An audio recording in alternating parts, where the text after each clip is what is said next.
Rajkot ST વિભાગ દ્વારા વેકેશનમાં 35 થી 40 વધુ બસ શરૂ કરવામાં આવી છે।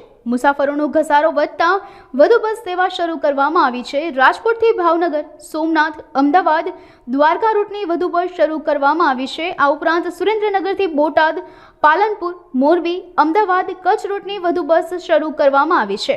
વેકેશનને ધ્યાને લઈ રાજકોટ વિભાગ દ્વારા અલગ અલગ ડેપોની અંદરથી મુસાફરોની જે આવવા જવાની છે એ વધી જવા પામે છે।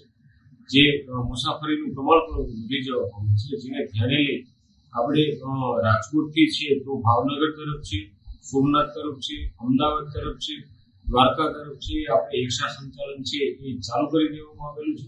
તેમજ જસદણથી દ્વારકા તરફ છે, સુરેન્દ્રનગરથી બોટાદ તરફ છે, પાલનપુર તરફ છે, મોરબીથી અમદાવાદ તરફ છે, કચ્છ તરફ છે, આ તમામ જગ્યાએ આપણે રિક્ષા સંચાલન છે એ શરૂ કરી દેવામાં આવ્યું છે। અને જ્યાં સુધી વેકેશન ચાલુ રહેશે એ દરમિયાન આ તમામ રૂટો ઉપર છે આપણે રિક્ષા સંચાલન છે એ ચાલુ રાખીશું। કુલ સાહેબ બસોની સંખ્યા કેટલી હશે? આપણે હાલ રાજકોટ વિભાગ દ્વારા 35 થી 40 બસો છે એક્શનના ધોરણે છે એ સંચાલન છે એ વધારાનું સંચાલન છે આપણે કાર્યરત કરી દીધું।